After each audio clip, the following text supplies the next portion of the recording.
Rigdon, well, perhaps, solely within the limits of the modern scientific understanding of the functioning of the brain so that it might be clearer to people what is meant and in which direction one should conduct one's research. As is it known, the functioning of the brain is associated with electromagnetic waves. The brain can operate in different modes, each of which is characterized by a certain psychic and physiological state of consciousness. The human being as a personality, thanks to concentrating his attention, can control several such states of consciousness. In everyday life, he is most often in one of the states which in the scientific circles is called the awake state. Scientists, while measuring the brain's electrical activity over time, conditionally indicate the state of active wakefulness as beta rhythm. Its frequency range is from 14 to 35 Hz, and the voltage is 10 to 30 MkV. Beta waves are regarded as fast waves and they are low-amplitude vibrations of the overall, total, potential of the brain. On the EEG, the waveform resembles, relatively speaking, triangles with pointed tops. Beta rhythm is generally recorded during the functioning of the brain's frontal central regions. However, when a person pays attention to something new, unexpected, to any information that he hears, intensive mental activity, or a powerful emotional excitation, this rhythm grows and can spread to other parts of the brain. Beta rhythm is typical of the brain's functioning when a person works mentally, is emotionally stressed and under the influence of various irritants. All in all, it should be noted that such a notion as fatigue is not typical for the brain. You must simply understand how it works, switch from one activity to another in time, and be able to change the quality of the states of consciousness at the right time. Everyday life constantly involves a person's psychological self-tuning, upon which, incidentally, also depends the overall condition of the body. Throughout the day, a person is influenced by different external factors, such as, for example, sound and light, not to mention the effects of the invisible world. All of them are everyday irritants which, one way or another, affect physiological and other biological processes of human life. Excessive anxiety, anger, irritability, and psychological fatigue are accompanied by tension of the muscles of the face, neck, arms, and so on. In its turn, a tense muscle also becomes a generator of excitation impulses. The task of the person performing an autogenic training or tuning up for a meditation is to limit the flow of excitatory signals. That is why he sits down in a comfortable position, in silence, eliminates any sound stimuli, closes his eyes, eliminates the impact of the sources of visual stimuli, switches his attention from various everyday thoughts, experiences, and worries, to inner peace and silence, that is, when possible, he eliminates the direct influence of the invisible world. Next, he focuses on relaxing his muscles, eliminates another channel of excitation, and then reaches the state of complete relaxation altogether. Thus, a person readjusts the working mode of his psyche and, consequently, of the nervous system. Thanks to such self-tuning, he can control himself through clear mental self-orders, auto-reports. Anastasia, thought discipline opens great opportunities for a human being. In the state of meditation, he can control those mechanisms of his complex energy structure that are not accessible in other states, including the awake state. Naturally, when performing a meditative technique correctly, he observes a spiritual surge, insight, development of intuitive knowledge, as well as side effects of such work, a burst of energy, good mood, and increase in creativity which, in turn, has a positive effect on the person's general state. Rigdon, absolutely. All these mechanisms must be understood. Attention in a meditation is like electric current. In the network, what you connect to it is what will work. Therefore, it is important to keep the focus on the main processes taking place during the meditation. Generally, the person doing a spiritual practice can be compared to a military pilot performing a combat mission in a supersonic fighter. Initially, the pilot practices to perfection all the actions on the aviation, aerobatic, flight trainer on the ground, simulating a plane flight. This can be compared to a person who has just started to learn the primary stages of meditation. Namely, the process of relaxation, disconnection from extraneous thoughts, immersion in the state of meditation, the primary sensations at the level of the physical body such as heat in the solar plexus, or a slight tingling in the area of chakrans, or energy movement along the arms, and so on. This stage can be conditionally called the primary one, from only theoretical ideas about meditation to acquiring the first practical skills. The second stage in learning meditative practices is similar, figuratively speaking, to a pilot getting practical experience actually in the air when he gets into a fighting machine and trains in flight. Here, he comes to understand that controlling a fighting plane in the sky is not quite the same as performing the same exercises on a simulator and imitator on Earth. The significant difference is not in the technique but in the sensations and the understanding of the flight process and life in a completely different space, the sky. Like the pilot, the meditator understands the substantial difference between theoretical and practical knowledge when he works on himself daily and controls his animal nature. The person begins to change. This is the important thing because a meditation is only a tool. In other words, he begins to control his thoughts in everyday life, to keep them pure, track his psychological reactions, and avoid negativity in his consciousness. When the person does not control his thoughts, he blames everyone for his troubles and wrongs, he condemns all, is unhappy with many things, teaches everyone without practicing what he preaches, and so on. But when the person begins to work on himself, he turns his attention not to the external but to his internal causes as to why he perceives and reacts to the surrounding world in this way and not otherwise. The person begins to understand why he succumbs to these external provocations and how he should divert his attention from his multiple egocentric desires, instances of resentment and aggression of the animal nature, how to switch it to the front essence and the deepest feelings emanating from the soul, and abide on the spiritual wave. So when the person does such work on himself on a daily basis without giving any concessions to his animal nature, then a completely new level of perception opens for him in meditations. He begins to understand what a meditation is and to go deeply into this process, which is unusual for him. The person learns to stay in a completely different state of consciousness, which is different from the awake state and sleep, that is, to sense in practice this difference between the states of consciousness, to understand the world through the deepest feelings and intuitive knowledge, which is not a product of logic. And finally, the third stage is when the military pilot performs a combat mission in flight on a supersonic fighter. He no longer thinks about the mechanisms of operation of the plane, he simply automatically starts them. He does not think about that unusual space in which he is, he already lives in this space.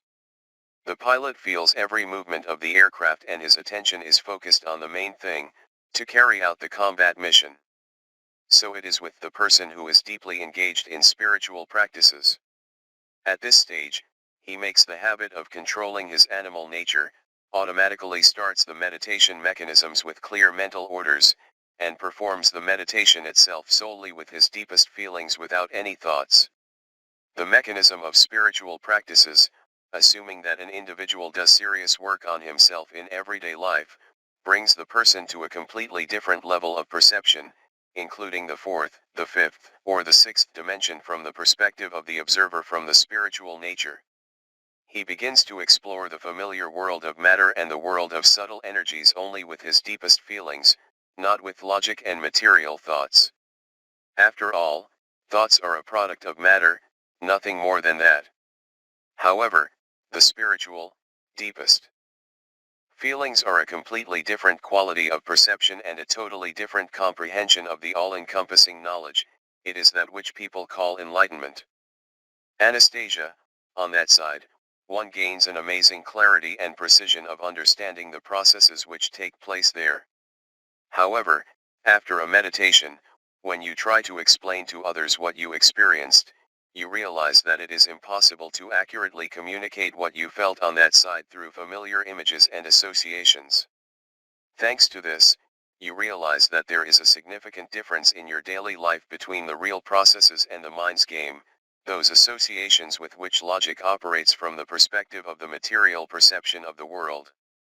Yes, when you start experiencing it all in practice and get in touch with the true reality, then you maturely realize why each day that you spend in the spiritual work is so important and for what thoughts and deeds you squander the power of your attention each day.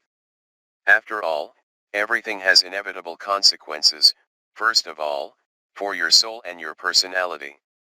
Rigdon, undoubtedly, that is so. The animal nature lulls the personality into different illusions, wrapping its consciousness with a thick, misty veil of the material existence.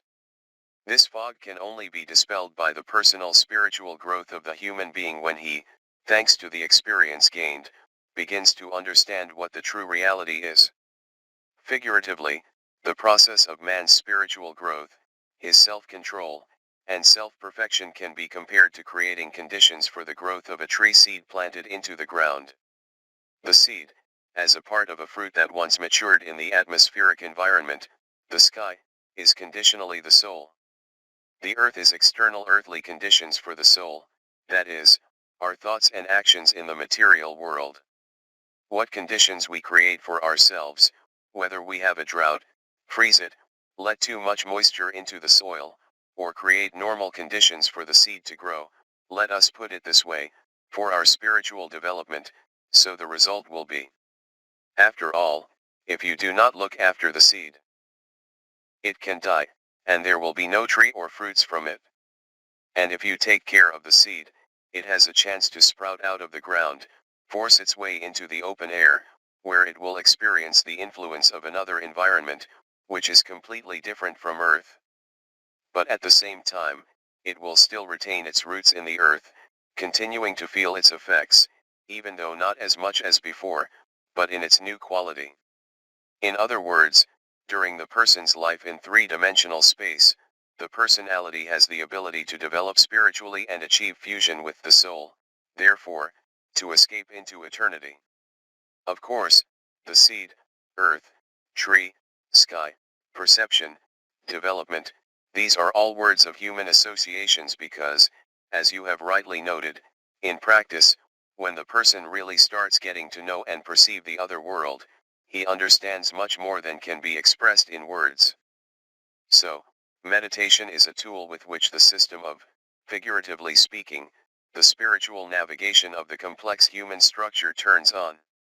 This helps to coordinate the direction of movement towards the ultimate goal, spiritual liberation, avoid different deviations along the route, and achieve a better quality of notion. And since a human being is a living energy structure, it evolves as a result of use of such precise instruments, thanks to the spiritual development of the controlling operator itself, the personality. Anastasia, yes, in contemporary science, there is still a lack of understanding of the importance of processes which occur in meditative state. Rigdon, well, scientists are still considering meditation itself as a state of calm wakefulness. In the human brain, they observe a peculiar frequency rhythm, alpha rhythm, which is apparent primarily in the back part of the head, the area near epiphysis, the pineal gland, using the technology available to them today. Conditionally, it is assumed that alpha rhythm corresponds to the rhythmic oscillations of the potential with the frequency of 8 Hz to 13 Hz, the average amplitude of 30 to 70 mkV. Although in reality, this range spans from 7 Hz to 13 Hz in meditation. We must also understand that when a person has thoughts and pays attention to them, this rhythm reduces the amplitude of oscillation, that is, it weakens or disappears, and is replaced by a different rhythm. Anastasia, from 7 to 13. These numbers are quite interesting, especially if you make certain comparisons. Interestingly, 7 and 13 are significant numbers in mythology of many peoples. In the symbolism of the secret knowledge, figure 7 points at the 7th dimension, which is spiritually important for humans. In mythology, it was associated with the description of the idea of the universe, it was used as the main numerical value for describing the world tree, the complete number of divine pantheons, and the universal characteristic of almost all that is counted in the mythological space among different peoples of the world. Interestingly, while doing certain spiritual practices, sometimes the meditator will observe the processes and phenomena which are reflected as associations in the basis of certain myths. Apparently, in the ancient times, in order to somehow convey their spiritual experiences to future generations, people would capture the most important moments through associative images in myths, legends, and parables. Rigdon, you have absolutely correctly pointed out that in certain meditations, let us put it this way, an unusual structure of this world opens up to people. How can it be explained to those who do not know about the existence of processes in the invisible world? Only through the associations which listeners can understand.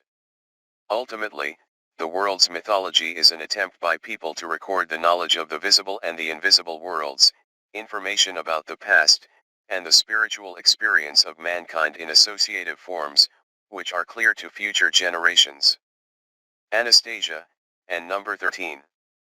Besides the fact that it stands for a full circle of power, 12 plus 1, it also serves as a special number, for example, in space geometry. You once mentioned the direct connection of geometry with physics. In the course of a conversation about the spatial geometry of the universe. Back then, you mentioned the knowledge of geometry that was once given to people a long time ago, including the knowledge about semi-regular polyhedra in three-dimensional space. Among these are the so-called nowadays 13 Archimedean bodies. You know, surprisingly, we studied this topic a long time ago while still at school. I vividly remember this definition: semi-regular polyhedra are the polyhedra, all the facets of which are regular polygons while the polyhedral angles at the vertices are symmetric. But only many years later did I start looking at this knowledge, after your story, from a completely different angle, with an interest of a researcher. It still does not go out of my mind in what a complex sequence, harmonious in the sacred meaning, you then place the 13 Archimedean bodies. Figure 60. The primordial arrangement of 13 semi-regular polyhedra.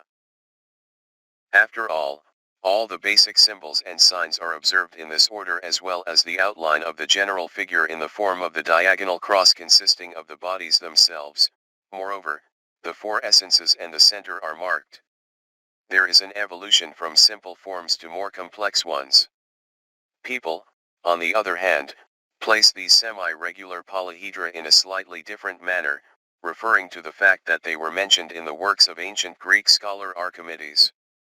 But today it is no secret that the discovery of this knowledge is only attributed to his name. As a rule, there is a link typical for such cases, saying that the evidence of the given ancient scholar on this issue is lost. I got interested in how he was able to know about these 13 figures.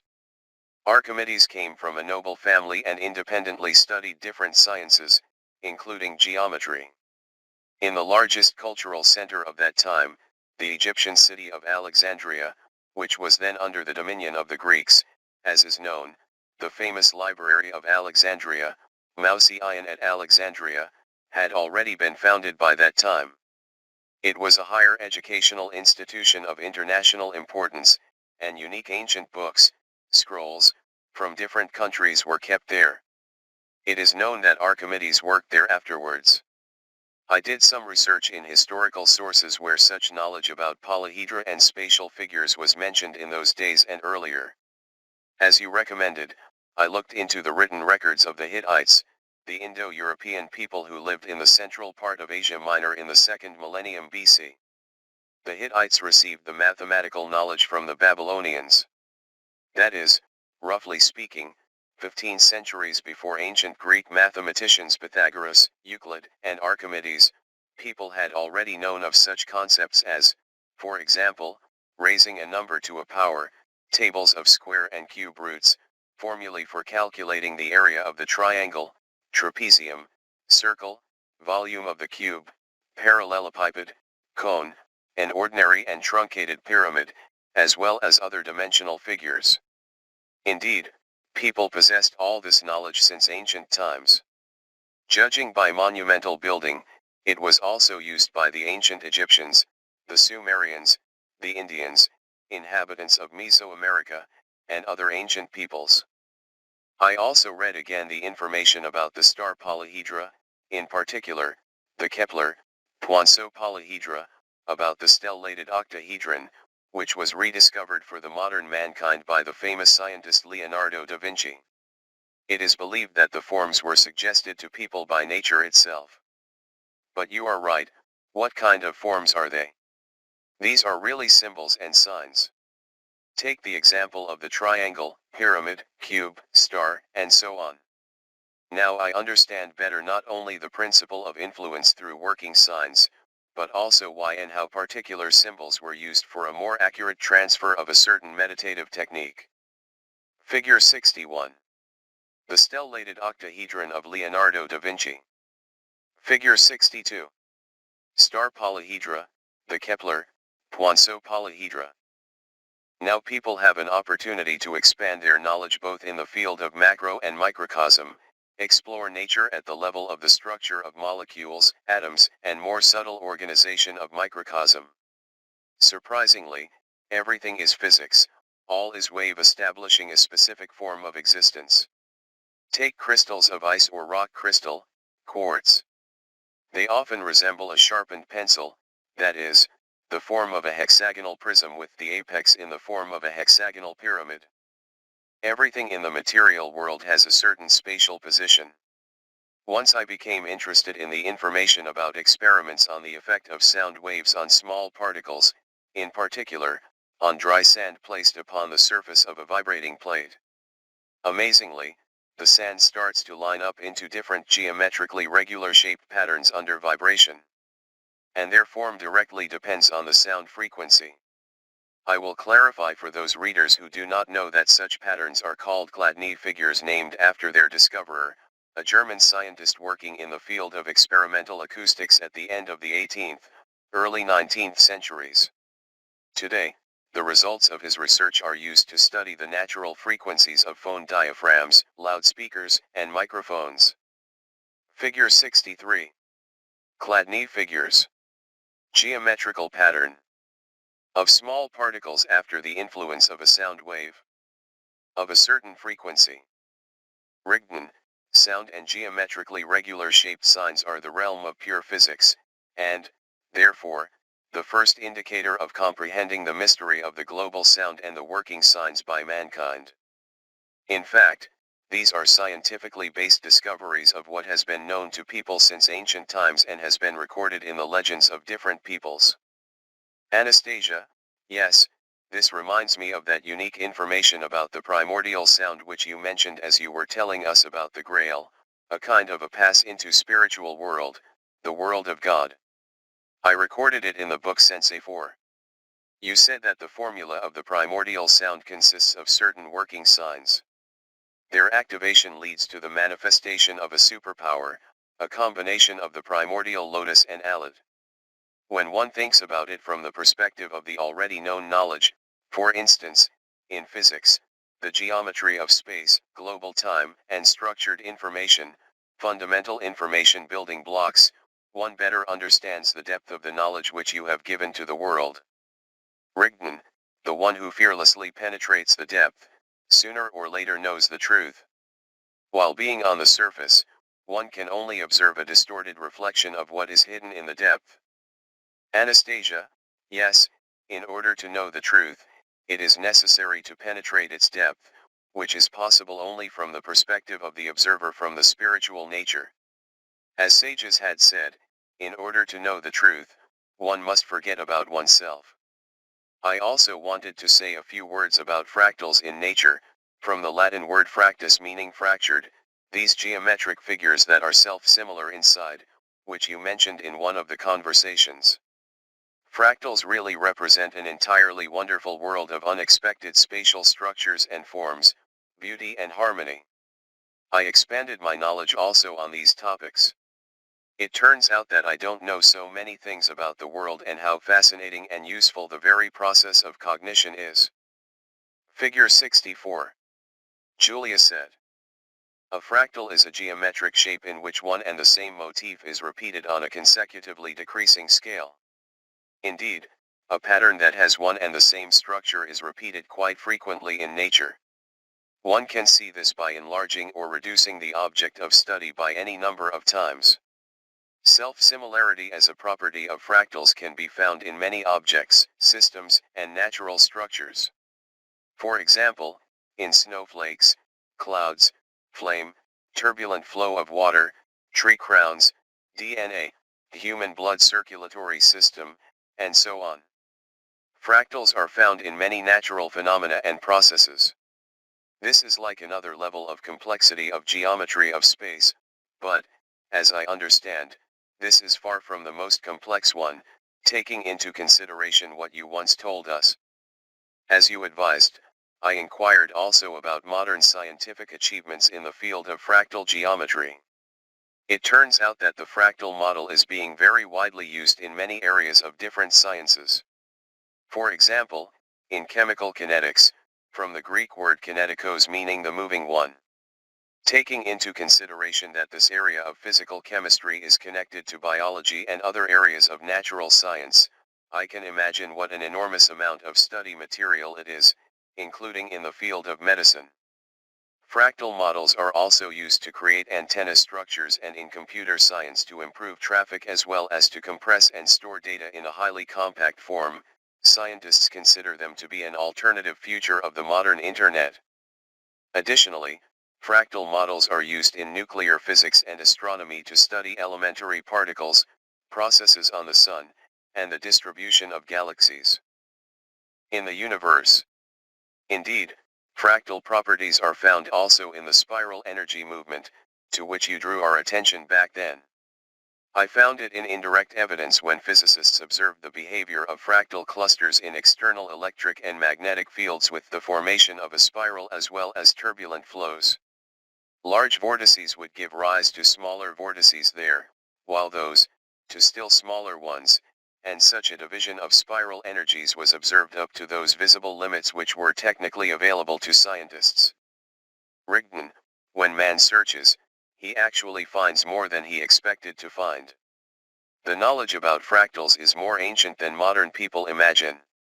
It is just that in the human society, the usual process of borrowing, concealing, and renaming the knowledge occurs. The usual vanity games take place from generation to generation, from century to century. Anastasia, yes, I've read about algebraic Newton fractals. Rigdon, well, this is not the most interesting thing in history. Remember the Sierpinski triangle, the fractal proposed by the Polish mathematician in early 20th century. Figure 65. The Sierpinski fractal triangle. The process of constructing a fractal inside the triangle by constant repetition of division by 4 equal equilateral triangles. Anastasia, is this the triangle in which one can observe the process of repetition of self-similar triangles in a closed system on a plane? Rigdon, that is absolutely right, the so-called recursion, from the Latin word recursio meaning a return. Anastasia, yes, I've read about it. I remember getting interested in your words about the Cook snowflake as you were explaining this mathematical process from the perspective of advanced physics. I then started searching for information about this snowflake, and I simultaneously discovered other information, including about the self-similar triangle. Figure 66. The Cook snowflake fractal. Two examples of the process of transformation of a line into a snowflake by means of multiple division of the line segment into 3 equal parts and replacement of the middle part with 2 new segments of similar length. It became a really interesting discovery for me when I'd compared all these natural geometric shapes of the material world with the primordial knowledge about the working signs, processes related to human spiritual development, and also with the signs and symbols that I discovered when I was exploring mankind's archaeological past, including those which were painted by representatives of different cultures in ancient times onto rocks, ceramic dishes intended for magic and ritual ceremonies or sacred rites, and so on. 1-2. Figure 67. Fractals in the images of the Kyukutani Tripoli civilization. The Sierpinski triangle is shown for ease of comparison of the images. Images on the Kyukitani Tripoli ceramics, the 4th to 3rd millennium BC, ancient Europe. A sketch of the spiritual development of the human being, thanks to the forces of the divine feminine principle, AllatRA, triangle pointing downwards, escape to other dimensions. Rigden, there is nothing difficult here. If we take symbols and signs of, for example, the Kyukitani Tripoli or ancient Egyptian civilizations and match them with information about parallel worlds, tunneling, and the astral mirrors meditation. Anastasia, about tunneling and the astral mirrors meditation. Of course, recursion in physics. What is an astral tunnel? This is a classic example of endless recursion, only in another dimension. Two mirrors facing each other create two corridors out of fading reflections of mirrors. In physics, this is a known example of infinite repetition of the fractal. And considering that in many cases ornaments of ancient people actually repeat the geometry of spaces, it turns out that ancient people knew more about all these processes than we do, and in practice and not in theory, at that. Rigden, it is just that in the modern world the majority of people have forgotten the main purpose for which they actually need this knowledge, so, unfortunately, they direct everything into the material channel of understanding of the world. Why is it that even scientists, while working with the materials, processes, and phenomena which constitute a part of the single whole, are still asking themselves the question, what is the meaning of my life? After all, scientific work may eventually help a scientist to understand spiritual aspects if, of course, the person will concern himself with the main work of his life, spiritual self-development. Many people who lived in ancient times, even without possessing such detailed information about the material world that the modern learned man has, but armed with spiritual knowledge, understood the most important thing, what this earthly world is and how to conduct oneself in order to go beyond its boundaries, to reach the spiritual world. Mirror reflections and deepenings either towards the macrocosm or towards the microcosm of the material world lead to interpenetration, which begets in a person, as an observer inside the system, a sensation of infinite similarity of a part to the whole. But these sensations are illusory, for matter is temporary and limited in its manifestation. The real eternity for man is concealed only inside his soul, in this infinitely small something, which has a gateway to infinitely large something, which forms areas of mutual attraction and interpenetration at its intersections. This is the true infinite similarity of a part to the whole. Anastasia, yes, there is the gist of truth in your words. An inner feeling has come over me just now, a kind of a deep understanding that it is in this that the main laws of creation are contained. It's an interesting state, I clearly understand it, but this realization comes as if from the soul. The feeling is that it's impossible to grasp all its immensity with logic. Rigden, well, such things can be understood only with the deepest feelings coming from the spiritual nature. It will not work otherwise. After all, the structure of man in 6 dimensions has been created as the most convenient form for the new personality to know the world, so that it has the opportunity to mature spiritually and unite with its soul. I emphasize that the structure has been made precisely for knowing the world, and not for an eternal life in the material body. Our physical body is, in fact, only a part of the structure, located in 3 dimensions. It is just that it is from this structure that the new personality begins its learning process.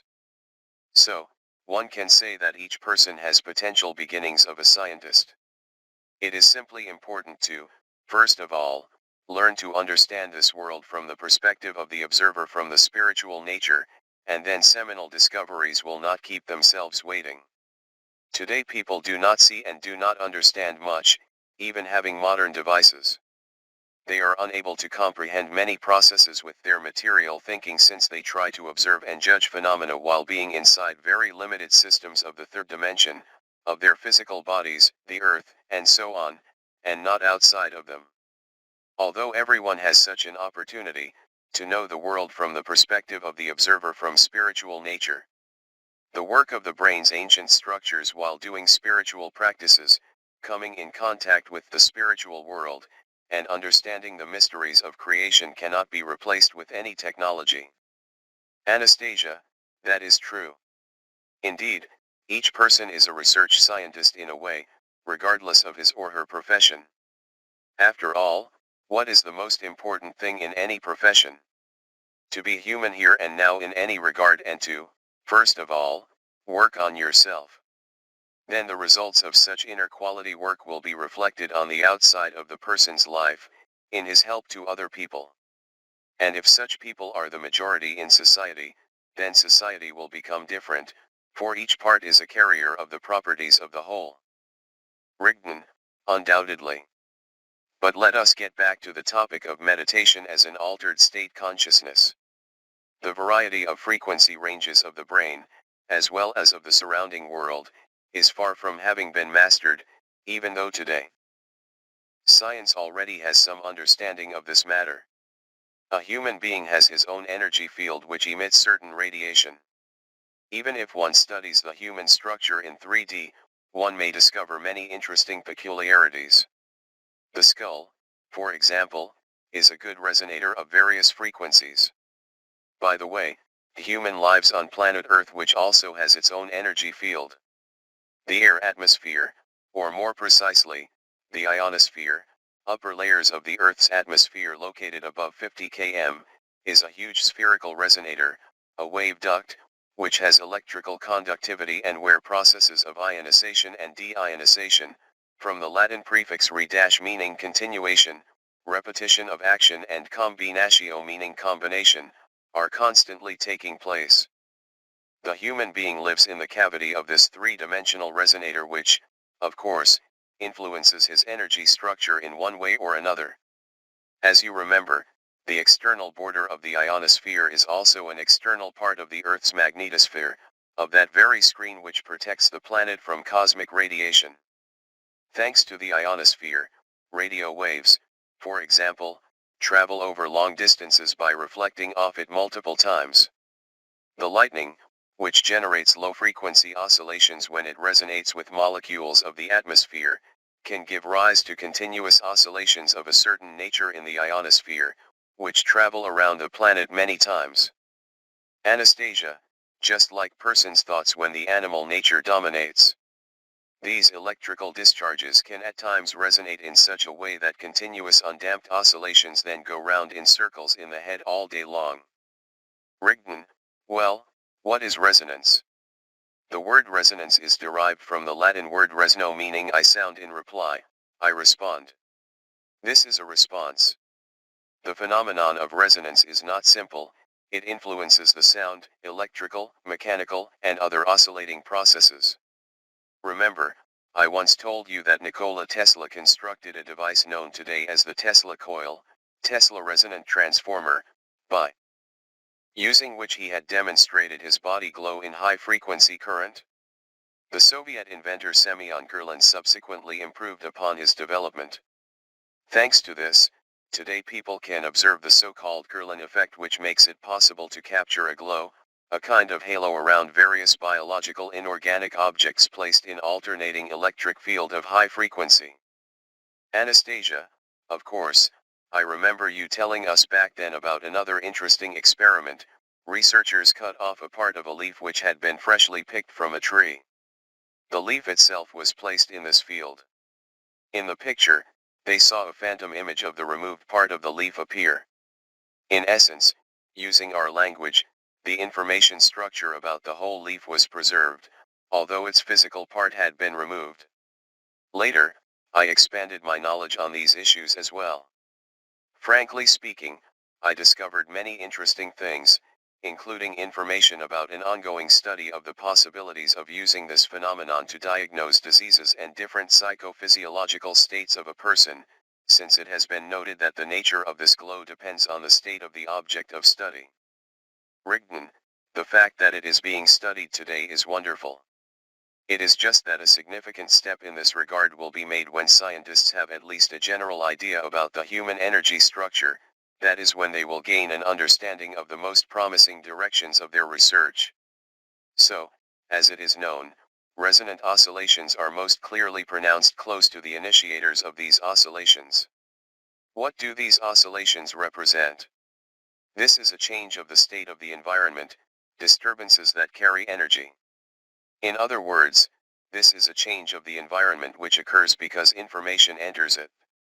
The same is true as far as human thoughts are concerned. When thoughts come and you put your attention into them, this activates certain emotions in you. When this information program, thoughts, resonates with the emotions which have appeared due to those thoughts, then continuous oscillations appear which loop the person's attention on them. This often happens when lateral essences attack the personality. But all this is a consequence of, first of all, human choice. At the same time, he practically does not track this process and the reasons for it. For example, in the morning he can be visited by some thought to which he had paid attention. Then during the day or in the evening, he can get overwhelmed with emotions that correspond to this information program, although the person himself has already forgotten about this thought. But the program has already entered him thanks to the power of his attention to it. And it is this program that triggers thoughts that resonate with emotions, causing, as you say, constant continuous oscillations. It does not come as a surprise that they then keep running round in circles the whole day. Everything in the world is interconnected and leaves a trace. For instance, in the giant ionospheric resonator, the so-called stationary waves appear under the influence of progressing waves of equal frequency and intensity, which move in the opposite direction. The Chladni patterns experiment can serve as an example of the stationary wave vibration. This is when a bow is moved across the edge of a metallic disc which has sand on it. The resulting sound stimulates stationary waves in the disc, the vibration of which creates a certain geometric pattern. An example of stationary waves in nature are oscillations in the ionospheric resonator known today as the Schumann waves and the resonance effect they produce as the Schumann resonance. Today, scientists have calculated that the frequency of the Schumann resonance is 7.83 Hz and concluded that the waves resonate in a frequency range that is similar to the human brain, including the alpha rhythm frequencies. Generally speaking, this frequency range is not as simple as people assume. But, as they say, all it takes is just a wish to study it comprehensively. Because even now there is already an understanding that the alpha rhythm is characterized by various modulations, an alternation of increase or decrease of the amplitude of waves, spindles, and spontaneous changes. By the way, I would like to note that in such altered states of consciousness, for example, in the state of sleep, during which delta rhythm with a frequency of 1 to 4 Hz appears, spindles are generated in the nuclei of the thalamus, optic thalamus, the main part of the between brain, and, more precisely, in its reticular cells. Anastasia, in other words, in the midbrain. Yes, taking into account what you have recently said about midbrain while explaining the meditation on the four essences, the comparison looks very interesting. After all, the thalamus, being the between brain's primary part, is the main subcortical center, into which impulses from all the sensitivity types come and where, basically, their analysis and synthesis and later their redistribution to various parts of the brain takes place. For example, the thalamic reticular nucleus is connected with the new, old, and ancient cerebral cortex and with other thalamic nuclei. The name is also special, thalamus, from the Greek word thalamus meaning a bedchamber, a room. They named it as if they had known in advance about a place in the brain where one condition changes to another, so to say, where subtle energies are transformed into a coarse wave. Well, the reticular formation in general, from the Latin word reticulum meaning netting and formatio, formation, is quite a universal system. It is called a brain within a brain for a reason. It is connected with both the cerebrum and the spinal cord. Rigdon, moreover, other rhythms are being studied which operate at the same frequency as the alpha rhythm but which have a different wave form. They are observed in other areas of the brain. For example, the frequency range of the so-called by scientists mu rhythm is 7 to 11 Hz, the waveform in the electroencephalogram resembles the Greek letter mu, mu. Interestingly, today's science is already considering the assumption that mu rhythm in a way reflects the activity of coordinated work of mirror neurons. Anastasia, yes, I remember that memorable conversation with you in the mid-90s about mirror neurons. But no matter how hard I tried to find this information in libraries back then, it wasn't available. And only much later, after a few years, did the media report about those unique experiments which you had mentioned. This is when scientists used monkeys to study the work of command neurons, which activate when the animals did certain actions, and accidentally discovered the so-called mirror neurons, which also responded when the apes just visually saw a familiar action. In other words, mirror neurons activated as if the monkey itself would, for example, take a peanut off the table and eat it, although actually at this time the monkey was just looking at another monkey performing these actions. Moreover, there was information not only about the results of similar experiments with animals but also some information about subsequent experiments with people. I also got interested in your story about the nature of the origin of empathy, from the Greek word empatheia meaning compassion, empathy, human emotional responsiveness towards the feelings of another person, about the so-called by scientists mechanisms of understanding of the other's consciousness. And considering everything you said above, it just shows the missing pieces in the overall picture of this phenomenon.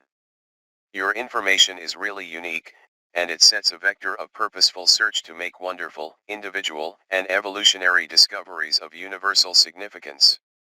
Rigdon, generally speaking, many interesting things are hidden in the topic of mirror neurons.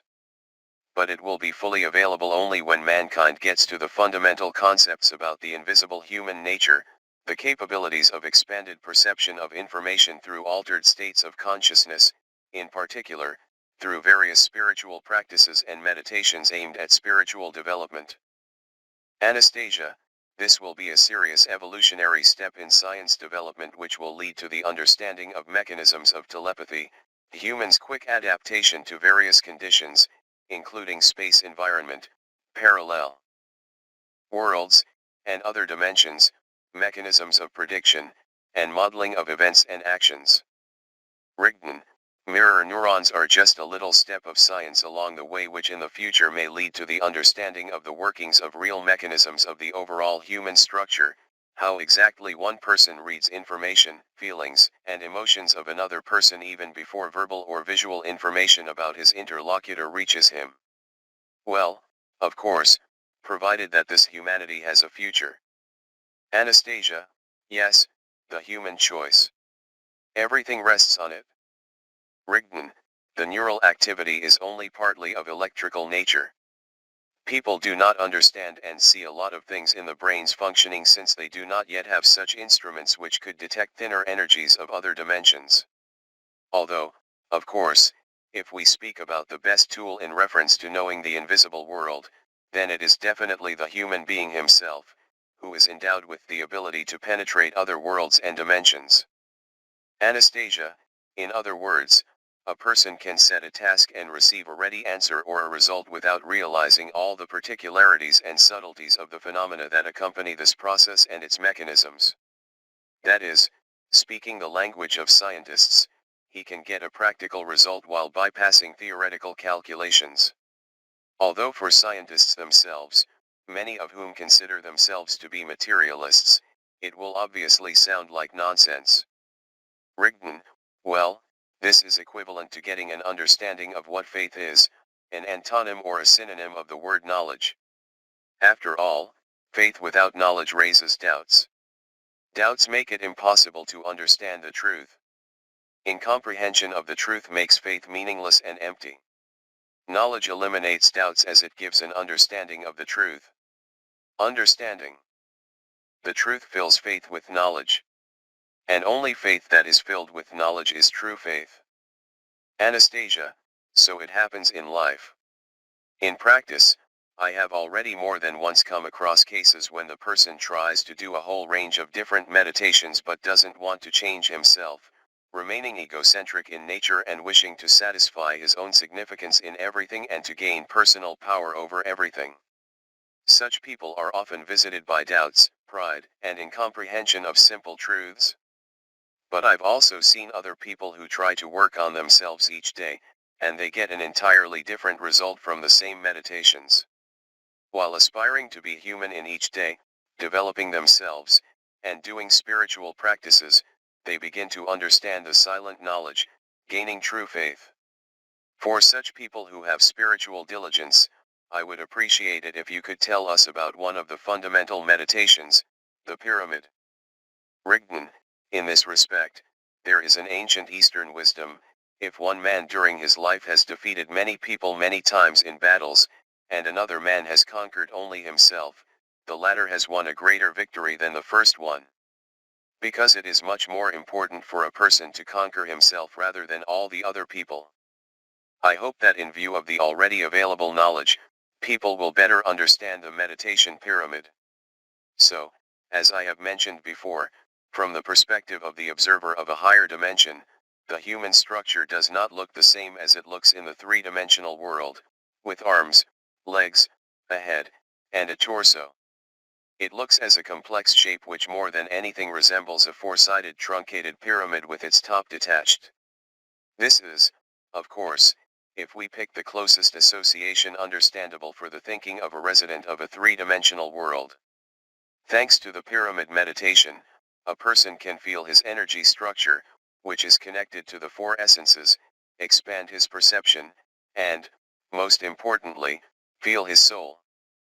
It is advisable to do the pyramid meditation while sitting in the lotus position or simply in a cross-legged position Indian style, placing your hands on your knees, palms down. However, if for some reason, a person is unable to sit in such a position for a long time, this meditation can be done, for example, while sitting on a chair. The main thing is the inner, spiritual processes taking place in a person. So we close our eyes, tune in, calm down, relax the body, free our mind from thoughts, all our worries, and emotional surges. In general, we fully enter into an altered state of consciousness, a meditation. While in the state of meditation, we start examining our energy structure which is connected to the four essences. That is to say, it is necessary from the perspective of the observer located inside the truncated pyramid to feel the right, left, back, and front essences as live sides of the truncated pyramid. These sides are located approximately at an arm's length from the physical body of the person.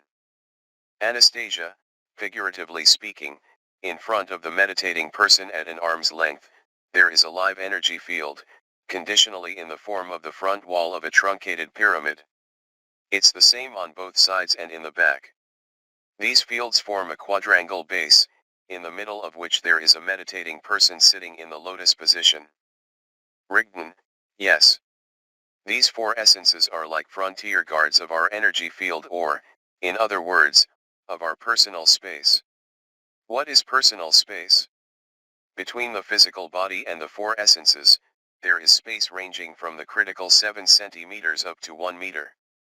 Personal space looks like an oval with a blurred outline, as it was called in the ancient times, an egg or a fish bubble, which in volume is larger than the human body.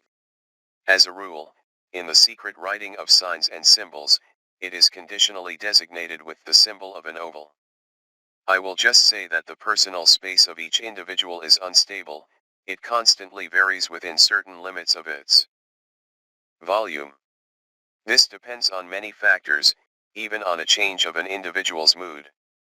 But usually people do not notice this, they do not understand and, what is more, they do not see it with their physical sight, let alone control it and, consequently, control their states.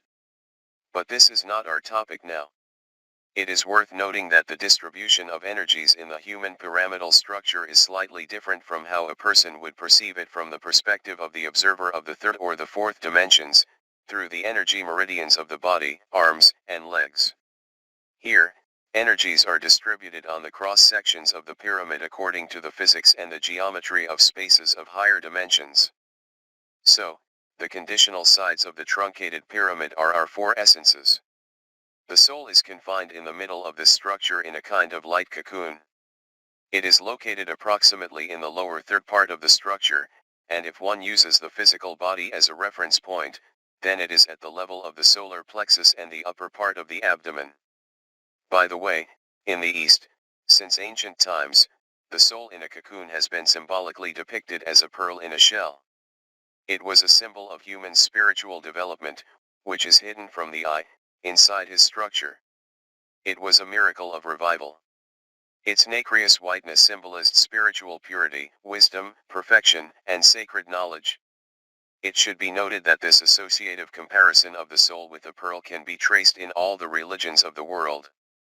For Hindus and Buddhists, the pearl is an image of spiritual enlightenment. Christians combine the priceless pearl from the waters of baptism with the concept of the soul and the Mother of God and her spiritual purity. Islam has a legend that the pearl is one of the names of God and that in the other world it is pearls that form spheres around holy souls.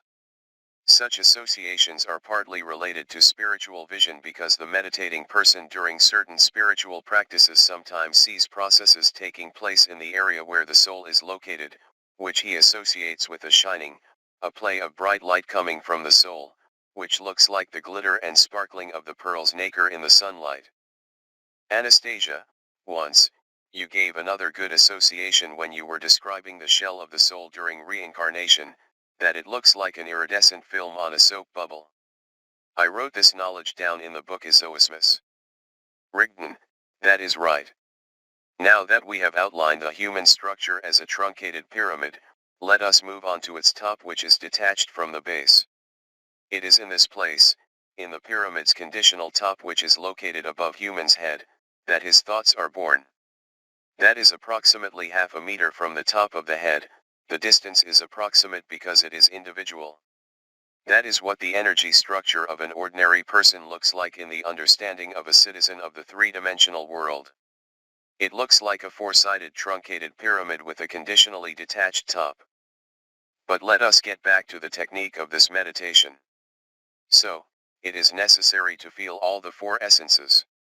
This feeling is like you are surrounded by four absolutely different people standing close to you. If you close your eyes and relax, you can feel their presence as certain pressure on your personal space. Once we have felt the four essences, we move to the top of the pyramid. There, we observe the primary process of formation of our various thoughts, which later get transformed through the cacodemon and the agatodemon centers which you mentioned in the book Birds and Stone.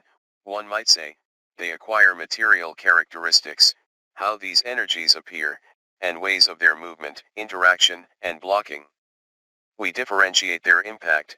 Simply put, we track all these processes and then we either calm them down or completely abstract our mind from them. Then we leave the top of the pyramid, move up higher, and reach the level of the observer that is detached from the material world.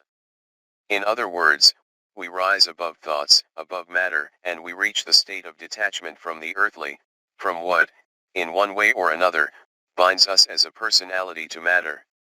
Often in the early stages of mastering this meditation, it helps to imagine that the meditating person goes with his consciousness out of his pyramidal structure, hovering and observing it from the bird's eye view. Using modern associations, consciousness is kind of located at this height, as if in a vacuum, in zero gravity. This state of the observer from the spiritual nature helps to obtain complete inner stillness, an expanded state of consciousness, impartiality of the very process of observation of ongoing processes, helps to abstract the mind from the material body and thoughts, and explore one's energy structure from the perspective of a new vision. Then, we remain in such a state of consciousness and observe our pyramidal structure and the soul enclosed in it from the outside. Next, the most important part of the meditation takes place. We make the best possible direct approach of consciousness, the personality, to the soul, and we do it at a level of the deepest feelings. That is, we immerse ourselves, as an observer, through the top of the pyramid, through the inner energy structure of the pyramid itself into its very center, the soul. At this stage of meditation, the brain often gives an associative perception as if a person dives, just like when diving into the water but without the pressure that is typical for this physical process. During such an immersion, people who are inherently very sensitive to energy processes, especially those with a well-developed intuitive perception, notice even phases of a gradual switching of the operation mode of their consciousness to new levels of sensory perception, which have previously been unknown to them. So it is necessary to come as close as possible to the glowing cocoon in the center of the pyramid, where this particle from the spiritual world is located. And then to touch it at the level of the deepest feelings. Of course, it is impossible for the person to fully feel the soul and comprehend its spiritual depth until he has spiritually matured and united with it. But even this contact of feelings begets the state which Buddhists, for example, call a touch of nirvana, and other people describe as a state of goodness, divine bliss, achieving harmony, and so on. Thanks to this meditation, it is possible to understand yourself and your complex multidimensional structure better and to become aware of the fact that many thoughts appear and disappear not of our own will. But we can observe and influence them, abstract our mind from them, and block them. The most important thing is that with this meditation, a person as a personality will gain an experience of not only a sense of divine presence but also of a connection with his soul, develop skills of a constant contact with it, and realize in practice that the soul is the main and the most important part of the whole human structure. The soul is you, but the real you. The rest of the energy structure in 6 dimensions is built around it. In this meditation, the person acquires experience of an entirely different perception of his reality and learns to perceive himself from the perspective of the observer from the spiritual nature. The duration of this meditation is individual, just like with any other spiritual practice. To begin with, I recommend doing it for 20 minutes. It could be done once a day or several times a day, as you prefer.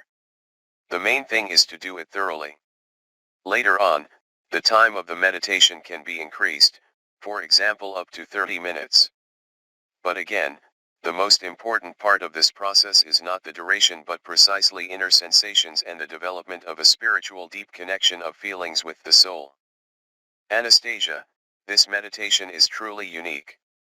I can say from personal experience that there's a significant difference in sensations when you are just starting to learn this spiritual practice and when you already have experience of doing it. At first, the technique itself seemed unusual to me because the understanding of how to do a spiritual practice, let's say, in the geometry of space, was new to me. After all, it didn't involve any work with chakrans or a sensation of energy movement along the energy meridians of the body.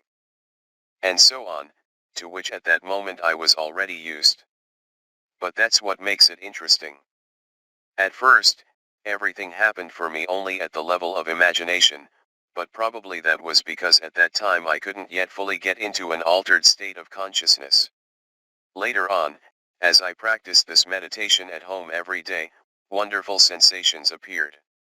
For example, I started catching the moment of switching the state of consciousness, of a deep immersion, and unusual sensations of the soul's presence appeared, which are hard to describe with words.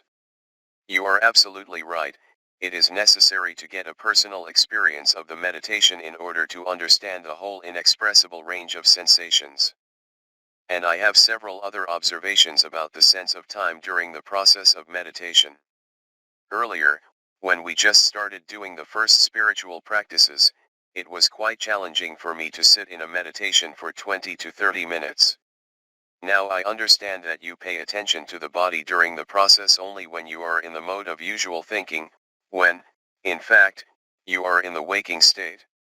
In this state, you feel your body and the surrounding environment well, and stray thoughts appear in your head from time to time, which distract you from the meditation. The meditation itself is carried out nominally as your imagination is at work for the most part. Now, many years later, when I do the pyramid and really get into an altered state of consciousness, then time, space, and, generally speaking, all this crude reality of the three-dimensional world kind of cease to exist.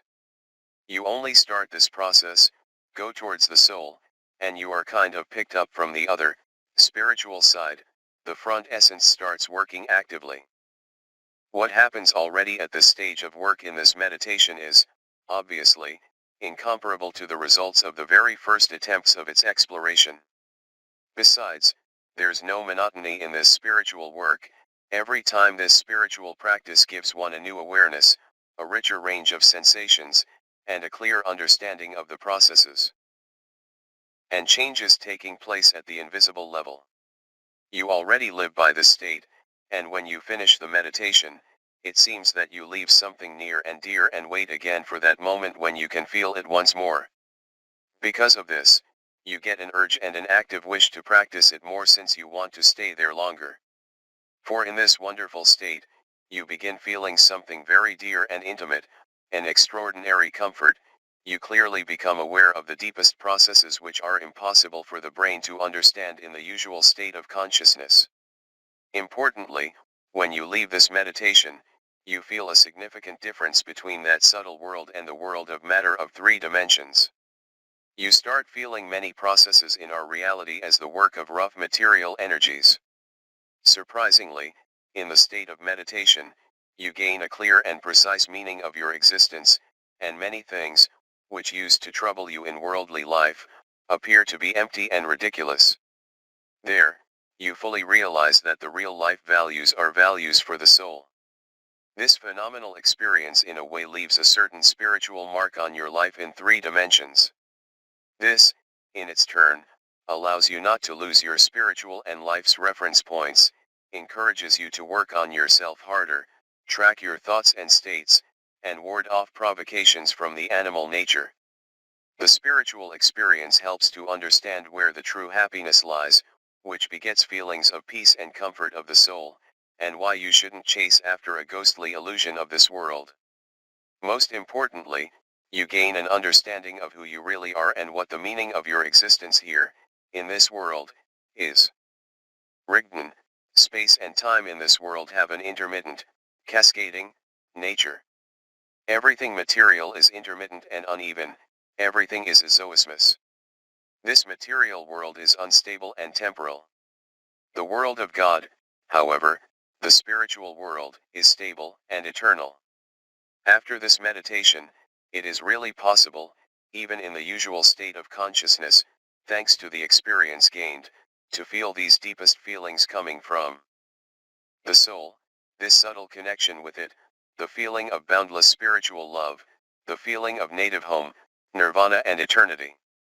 A long time ago, this meditation was a commonly known technique of self-perfection in the human society, one of the basic techniques used to develop the deepest feelings and a sensual connection of the personality with the soul.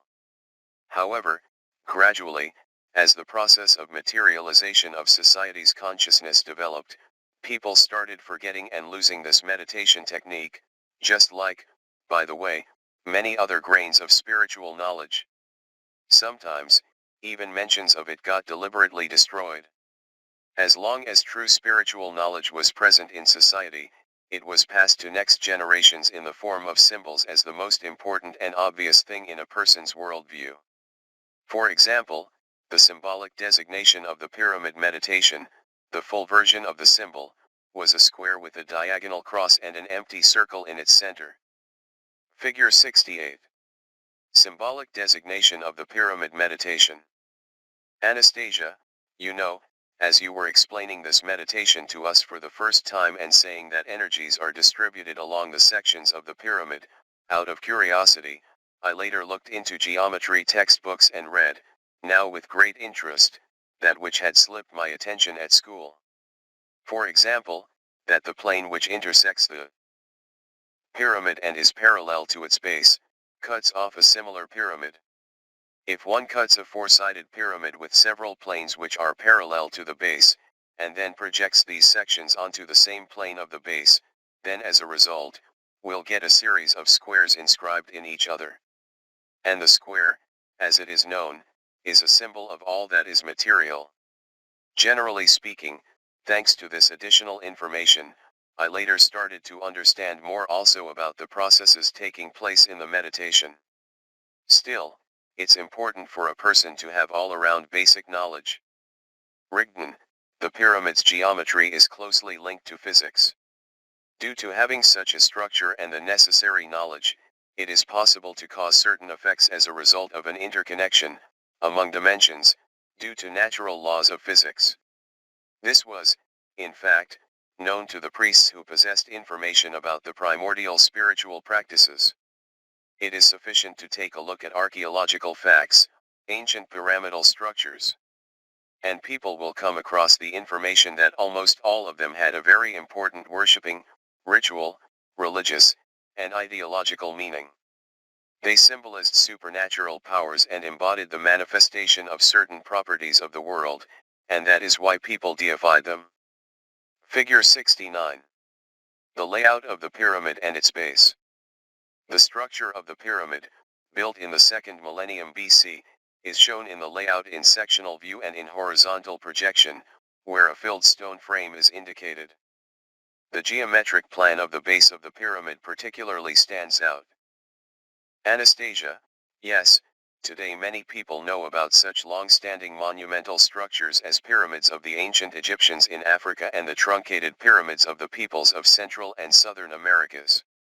It is known that the Sumerians in Mesopotamia, Front Asia, also erected stepped structures, 3 to 7 tiers, shaped as truncated pyramids, ziggurats, at the top of which sacred temples were built.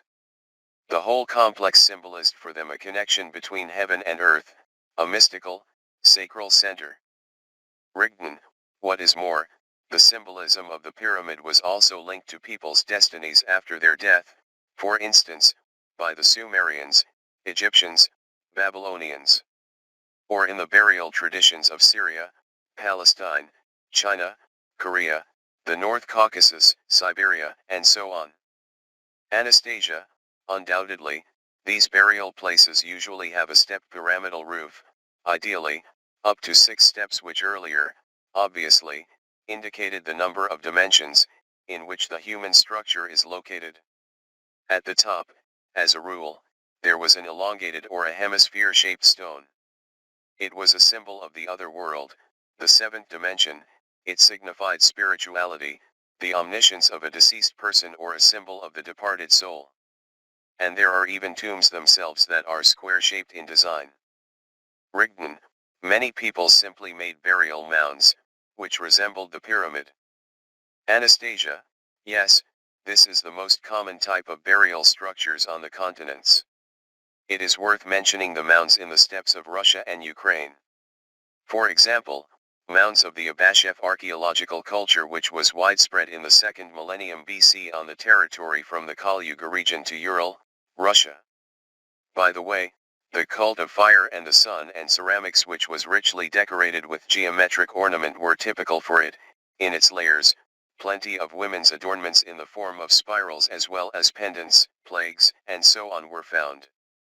What about the burial mounds of the ancient burial places in Altai, for example, the archaeological finding Golden Man of Altai in Russia, or a similar finding in Kazakhstan, a Golden Man of Issyk? Earthen pyramidal mounds were typical also for the Scythians who lived in the steppe zones of Europe and Asia, from the 7th century BC to the 3rd century AD. This nation also had rich sacred symbolism connected with female goddesses and the so-called by scientists animal-style art. I'm not even mentioning archaeological monuments of other continents, for example, the Mississippian culture in North America, Cahokia, 7th to 13th centuries AD, which consists of 109 pyramidal mounds mostly with truncated top. In general, it should be noted that the Mississippian culture is also fairly rich in the symbolism of signs. Rignan, certainly, if we look at the symbols of the ancient world, we can easily find one and the same spiritual knowledge in their basis if, of course, one has at least a general idea about it. Here is another example of how knowledge in the form of the pyramid has been passed down. In the East, for a few thousand years, stupas have been one of the most ancient symbolic sacred structures. Translated from Sanskrit, stupa means the crown of the head, an earth mound, a heap of earth or stones. A stupa was built on the tomb of a chief or a king, imitating more ancient burial places, and later it was often used simply as a symbolic structure of religions and as a storage place for spiritual treasures. Anastasia, it's appropriate to make a small clarification for the reader here. These structures are called differently in different countries, for example, the stupa, India, Dagaba, Sri Lanka, Suburgan, Mongolia, Bayota, Pagoda, China, and so on. Now the stupa is better known as a monumental structure in the Buddhist architecture, as a symbol of enlightenment. Rigdan, of course, but if we look at all these stupas, we can see one and the same laying of knowledge in the form of the following symbols: a square, a cube, a pyramid and a top, as a rule, in the form of a crescent with its horns pointing upwards and a circle above it, in other words, the AllatRA sign. Anastasia, yes, it isn't surprising that with such a top, the stupa is considered to be a structure that has a positive impact on the surrounding environment. Figure 70. The architectural religious building of the East, the stupa. The architecture reflects the following symbols. 3 lower steps symbolize 3-dimensional space, the square upon which the pyramidal structure rests, the 4 steps indicate 4 dimensions, 4, 5, 6, 7, next comes a conventionalist symbol of spiritual transformation, 13 rings, and a lotus flower. The ancient AllatRA sign crowns the structure. Rigdan, by the way, in Buddhism, they added their own detail from the human mind to this structure. An additional architectural precious stone was placed on top of the AllatRA sign. Anastasia, well, that's because in this religion it does symbolize the indestructible nature of the mind and fulfillment of all the desires, a mystical power. Rigdan, in a word, people remain people. So then, in different parts of the world, all this symbolism of pyramidal structures additionally played an important role to communicate spiritual knowledge through monumental architecture, starting with spiritual practices for knowing and uniting with the soul of an individual and ending with special knowledge and the working signs which had been brought to this world from Shambhala for spiritual development of the entire humanity.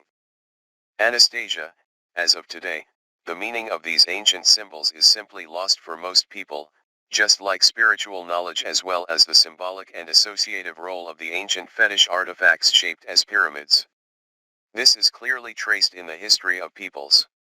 For dwellers of the ancient world, for instance, for the Indians, Egyptians, Arabs, and Greeks, pyramid-shaped objects were already objects of religious worship which, according to legends, were imbued with supernatural magical power. And it is needless to even talk about our times. Today, even the word fetish itself is interpreted differently in different languages. In French, it is fétiche meaning an idol, in Portuguese feticcio stands for sorcery, and in Latin factitious means artificial. This is how today they refer to ancient amulets with different symbols, which once held an associative meaning and served to convey spiritual practices and knowledge. Rigdan, it is just that modern people, even if they come across this information, simply do not think about a bigger picture outside the one that is being imposed on them by heralds from priests and politicians. For example, why did the Indian Brahmins, who lived in far India, or the priests of the Phoenicians who once ruled on the eastern coast of the Mediterranean Sea, or the Druids who lived in Europe independently of each other at different times, consider a simple pile of stones arranged in a pyramidal shape to be sacred? Was there anything special about the stones? Even researchers, while studying such issues, as a rule, simply limit themselves to the answers voiced by their predecessors, in particular, that for the ancient people, this shape was a sacral symbol of the connection of earth and heaven. But why connection and why earth and heaven? What spiritual knowledge is hidden behind this pyramidal symbolism? If these researchers had been working on perfecting themselves spiritually, I am sure they would reveal to the world much more than merely quotations of commonplace fabrications coming from the human mind. Anastasia, without a doubt. Here, even if we examine the effects which accompany the pyramid meditation after it has been thoroughly practiced, it will become clear why different peoples at different times called the pyramid the center, a holy mountain, a fire altar, and a sacred place. When one has experience with these spiritual practices, it is not difficult to understand those who once tried to explain the spiritual essence of this practice to future generations using such associations. Rigden, it is not difficult to understand because you have a spiritual experience. While most modern people, unfortunately, do not even know that they have a soul, let alone about spiritual practices for knowing themselves. Although this knowledge, in fact, is even more important for every person than, for example, food and other conditions needed for their physical bodies to exist. Ignorance leads to lack of understanding and an interpretation of the basic information about the spiritual from the human mind. As a result of such literal distortion coming from the animal nature, people set out in the external search of their spiritual. They look for everything, mountains, holy places, and religious buildings instead of getting to know themselves and their soul. And what is the result? Anastasia, yes, as of today, the majority of people have access, perhaps, only to the distant echoes of this spiritual practice, which they perceive as separate concepts. Rigden, absolutely, and even then, only in the form of the philosophy processed by human understanding. These echoes have become part of the philosophic and religious category of concepts about the common center, including the human being, among different peoples of the world. Only they started calling the soul, which is encased in human, each in their own fashion, the location of immediate proximity of God, of spirit, the dwelling place of the Almighty, of unmanifested being, the pivot, the point of rest, around which everything revolves, communication between the worlds, departure into a multitude and return to the unity which holds a totality of all the possibilities, the eternal here and now, a pure existence, paradise, a holy place, the absolute reality. Moreover, different religions started describing this philosophy as they understood it. For example, in Hinduism, the center is the inner witness, the place of absolute, of unity, a point located beyond time, Ishvara. By the way, translated from Sanskrit, the last word means a ruler and literally a personal God, an independent existence, the divine spirit within man. The Ishvara title is assigned to various gods in India and also to the definition of the cause of the world, a form of a divine incarnation, an attribute of omnipotence and omniscience. Anastasia, yes, representatives of various religious and philosophic schools of India are still arguing about this concept, and everyone tries to interpret it from their own mind. Rigden, but one who has reached the spiritual heights does not need words because the person acquires an inner spiritual understanding of the very essence of this phenomenon. In Buddhism, for example, the spiritual center means nirvana and enlightenment. By the way, as I once told you, in this religion during certain visual meditative practices they use a mandala, translated from Sanskrit, it means a circle, sphere, a geometric composition or a structure which is drawn diagrammatically that symbolizes the spiritual and the cosmic order of the universe, as an aspiration for the spiritual center which gives the clarity of enlightenment. But what particular form does it have? Usually, this is a circle within a square or triangles, which most often point downwards, with the central symbol, a circle, in the middle. As a rule, a mandala is divided into 4 parts or into the number of parts divisible by 4. Or let us take yantra, an amulet, a magic drawing when translated from Sanskrit, which is the simplest form of mandala. This is a diagrammatic drawing of a composition of geometric figures, which is used in meditation practices of Hinduism and Buddhism to strengthen the processes of inner concentration during meditation. As a rule, it represents circles, triangles, a symbolic drawing of the lotus, a point, the center, 0 point, inscribed in A. Again, if we talk about the symbolism of monumental structures, the architectural planning of most Hindu, Buddhist, and Jain temples represents yantras. 1-2. Figure 71. Mandala and yantra. Examples, mandala in the form of a circle with an indication of a square with a point in the center and a four-sided pyramid with 6 steps and a fourfold division. Kali Yantra, translated from Sanskrit, kala means time. This word traces back to the Indo-European root that means spinning. A word that is close in its meaning in the Russian language is kolo. In Hindu mythology, it means cyclical creations and destructions of the universe, rotation of time in the concept of rebirth of the soul and of a subject of fate. Generally speaking, it should be noted that the quadratic structure, which points at the common ancient symbolism of spiritual knowledge, is also reflected in the architectural planning of temples belonging to other religions. For instance, the temple and monastery complexes of ancient China had a square and a circle in their base. The largest and the famous Temple of Sky, for example, is divided into 2 parts in its planning. One is shaped as a square, a symbol of the earth, earthly powers, and the other one is rounded. The circle is a symbol of heaven, heavenly forces. In China, a joint drawing of a square and a circle, earth and heaven, still symbolizes an ideally balanced person, in spiritual aspect. Another example, the shape of Muslim mosques, which are oriented towards the Kaaba in Mecca, is also square or rectangle. Anastasia, yes, you once told us about this and about Christian temples, too. The Christian quatrefoil, 4-leafed clover, from the Latin word quadri meaning 4 times and folium, leaf, is a cross in square temple, the 4 branches, bays, of which are crowned with dome-shaped curves denoting the firmament. You mentioned that the Greek name of such temples is tetrakonch, 4 shells, from the Greek word tetras meaning 4 and conch, a shell, a whirlwind, that which is twisted in a spiral. I got interested in this and discovered many interesting facts.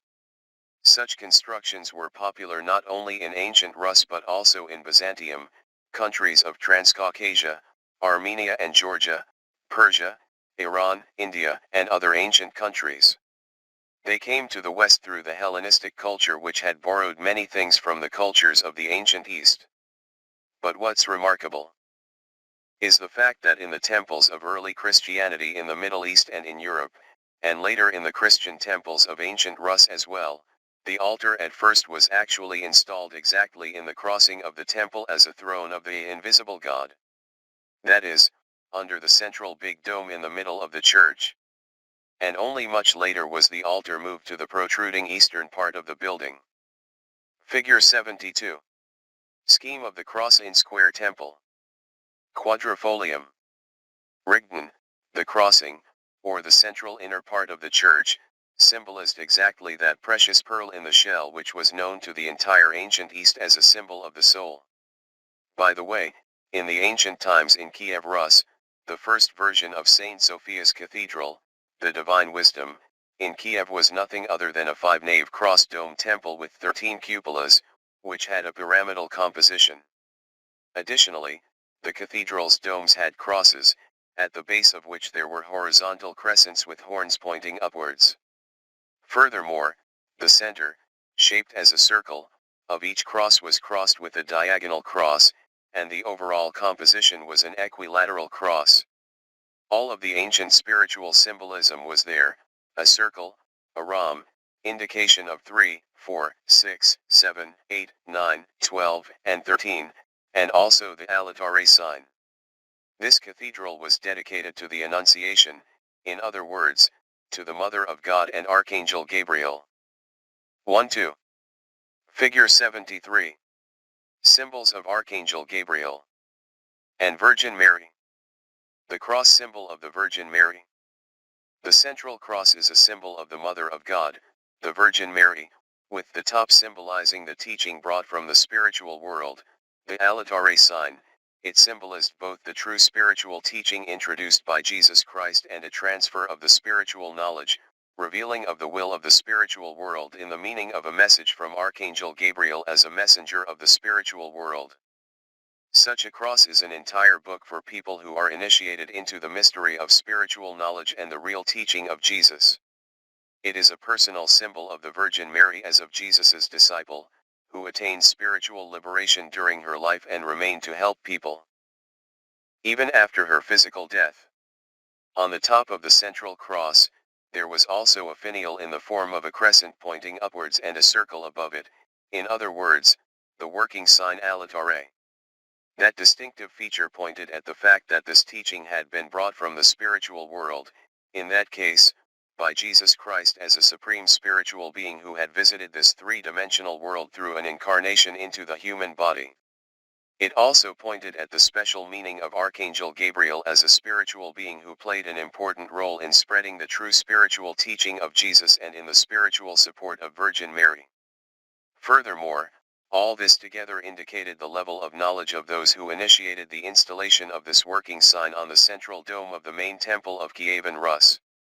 For the religious priests and followers of that time, simple explanations were given, particularly, that all this symbolism would be understood by the Slavic nations, taking into consideration their traditional symbols. Anastasia, yes, this information deserves special attention. In the book Sensei 2, I wrote in more detail about the important spiritual role which Archangel Gabriel played, particularly for Kievan Rus. I also mentioned the story about Mary and Jesus in the book Sensei 4, that Jesus passed the true spiritual teaching to his apprentice, a woman named Mary, who attained spiritual liberation from reincarnations during her life. And that she was the one who was supposed to be the head of the true Church of Jesus. But because the teaching was distorted, due to intrigues of people striving for power and its significant alteration as the religion was being formed, today this church is headed exclusively by men, and the image of the Virgin Mary is associated only with Jesus's mother, who is called the Mother of God. However, this fact does not diminish the spiritual power of that creating divine feminine principle, thanks to which people who really strive for spiritual salvation find it to this day.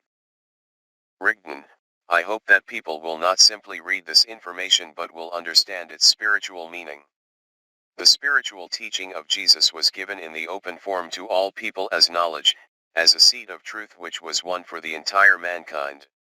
This is hard for modern people to understand because instead of the teaching, they see just concepts of the world religion, with which the name of Jesus is associated today. Regarding Virgin Mary, who is basically staying between the spiritual and the material worlds, she is still serving as a divine guide of the spiritual power to help those people who are walking the spiritual path. This, by the way, was known to the real apprentices of Jesus, who carried this knowledge to the masses, although secretly. In every religion, there always existed intelligent, honest, and conscientious people who truly sought spiritual salvation instead of material wealth and benefits for themselves. While secretly possessing this knowledge, they did everything possible in their positions to pass on the truth to the following generations, so that true spiritual knowledge could win its way to the future for those who craved spiritual salvation. That's why on the walls in the catacombs where the early Christians were hiding, one can find not only the fish symbol and the equilateral cross but also the sign of the crescent with the horns pointing upwards, Allat. That's why the following passage, which is attributed to John the theologian, appears in the Revelation 12:1 and a great sign appeared in heaven, a woman clothed with the sun, with the moon under her feet, and on her head a crown of 12 stars. That's why on, for instance, the ancient monuments of the old Russian architecture of the 11th to 14th centuries precisely such crosses with crescents were placed, which are a symbol of Virgin Mary, indicating that the construction of such cathedrals with exactly such complex signs and symbols was initiated by those people who were connected with the true knowledge. Figure 74. Domes with the crosses as symbols of Virgin Mary. Anastasia, to this day, echoes of the existence of these important symbols and signs in the architecture of the main cathedrals of Kievan Rus have been preserved. For example, crosses that have crescents with horns pointing upwards as a symbol of the Virgin Mary today are crowning the domes of the Church of the Savior at Bristov, which is located near Kiev-Pechersk Lavra. The first mention of the church at Bristov dates back to the 11th century, Kiev, Ukraine, Cathedral of St. Demetrius, 12th century, Vladimir, Russia, Cathedral of Annunciation of Moscow Kremlin, 15th century, Moscow, Russia, as well as many other architectural monuments. They were built by the Slavic masters. Figure 75. Simplified scheme of the symbol which was later used by people after repeated reconstruction of cathedrals and churches. Rigden, quite true. It is worth mentioning that it is St. Sophia's Cathedral in Kiev that served as an example of constructing such temples with such symbols in Kievan Rus. It was built in the 11th century in the center of Kiev following the design which Agapit of Petchersk advised to Prince Yaroslav the Wise. The temple was unique even in the Byzantine architecture of that time. Yaroslav the Wise, the Grand Prince of Kiev, the former Prince of Rostov and the Prince of Novgorod, met Agapit of Petchersk the unmercenary doctor due to his illness. At that time, the fame about the medical skills of Agapit extended far beyond Kievan Russian. Yaroslav had problems with his spine due to the damage to his hip and knee joints. So, speaking the modern language, he became a regular patient of Agapit. Due to such necessary communication, which was very advantageous to Yaroslav, and his education from Agapit in many important subjects relating to the knowledge about both the human being and society as a whole, Prince Yaroslav, one could say, became the wise one. As a result of such communication, the first independent Russian monasteries appeared, and what's more, in honor of the Holy Mother of God. An active translation of foreign books, especially those from Mount Athos, began as well as a diligent rewriting of the old Slavonic folios, even the old Russian pagan manuscripts written on the birch bark. The book became the basis of public education. Agapit's erudition and his advice to Yaroslav lead to the fact that Prince himself got interested in reading books, making enlightenment fashionable among both his entourage and common people. Following Agapit's advice, the Prince organized the first public schools for children. A large library of the national level was founded in the capital near Sophia's Cathedral. The main signs and symbols were recorded for society. Diplomacy at the international level was fine-tuned.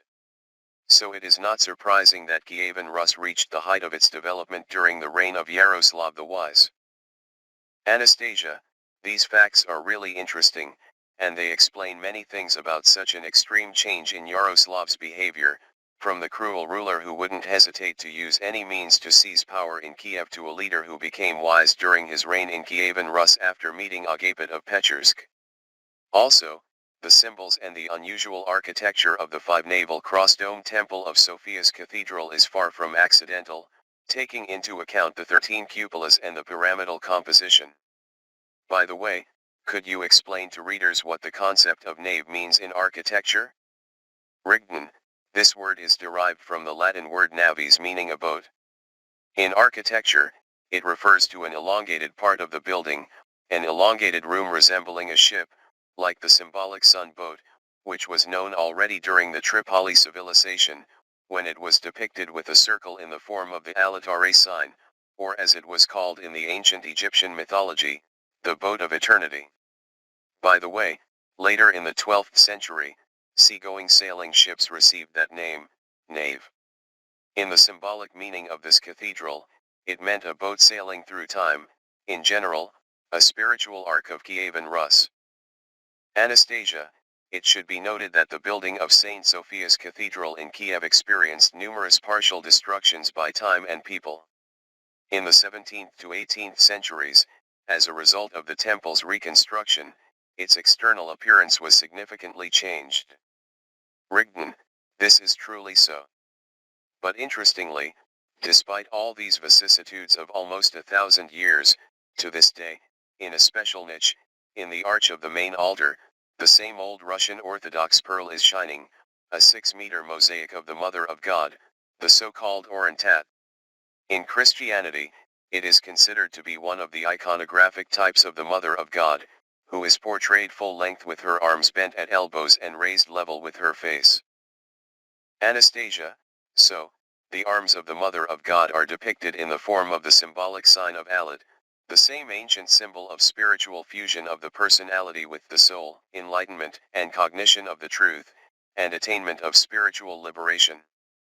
This symbol was known to the ancient peoples in different times in the form of the above-mentioned symbol which resembles a bug, and also images of the ancient goddesses with raised hands. It's the same ancient symbol which was recorded by prehistoric people as a petroglyph, indicating that man can reach such a state of spiritual liberation only with the participation of the creating force of Allat. Rigdan, absolutely. So then, the image of the Mother of God Oranta, who is dressed in blue garments and stands on a quadrangular base, is positioned against a circle-shaped golden mosaic background. By the way, in an altered state of consciousness, of expanded spiritual perception, a person, while looking at the Mother of God, can see the effect of glowing green light radiating from her. Along the curve of the half-dome over the arch of this unique niche, an inscription in Greek has been preserved from ascetics of Mount Athos for the future generations of Kievan Rus. God is in the midst of her and shall not move, God help her morning by morning, translator's note. In the context of the story about Kievan Rus, I would like to draw your attention to another equally important page in history. Initially, in Kievan Rus, Archangel Gabriel and Virgin Mary were worshipped together, as it should be. And only much later, in the 15th century, people separated the honoring of Archangel Gabriel from the cult of Annunciation of the Holy Mother, although this is incorrect. Where the Virgin holily creates, the Holy Spirit is always with her. By the way, in the Slavic beliefs, before Christianity was adopted, the supreme male and female deity were honored together, using our language, in the meaning of the spiritual symbol of the divine lotus, plan, and the creating Allat, implementation of the plan. Anastasia, yes, this can be traced back to the mythological characters of the Slavic sacred legends which have been preserved since ancient times. Rigdan, regarding Archangel Gabriel and the Virgin Mary, on the altar pillars of the main eastern arch of Sophia's Cathedral in Kiev, where the Mother of God Oranta is located, mosaic images of the Annunciation have still been preserved. Anastasia, yes, on one pillar there's a picture of Archangel Gabriel with fingers of his right hand joined in the blessing sign. On the other pillar, there's the Mother of God with a spindle in her hand, spinning the spiritual thread of the human life. 1, 2, 3. Figure 76. Archangel Gabriel and the Virgin Mary, scheme of the 11th century frescoes in St. Sophia's Cathedral, Kiev, Ukraine.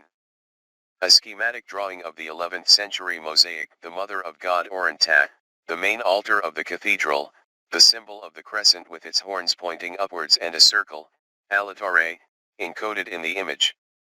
Image of Archangel Gabriel, whose right arm is depicted in the blessing gesture, mosaic on the altar pillar. Image of the Mother of God with a spindle in her hands, who is spinning the spiritual thread of the human life, mosaic on the altar pillar.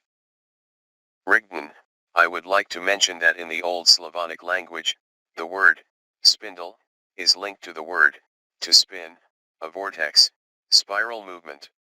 By the way, the Slavs were not the only ones to have this word. The ancient Indian word vartanam also means spinning. Since ancient times, the spindle has been considered in the spiritual aspect to be a magic tool given from above. That is, speaking in modern terms, this is a symbolic description of the prayer, meditation, and spiritual practice.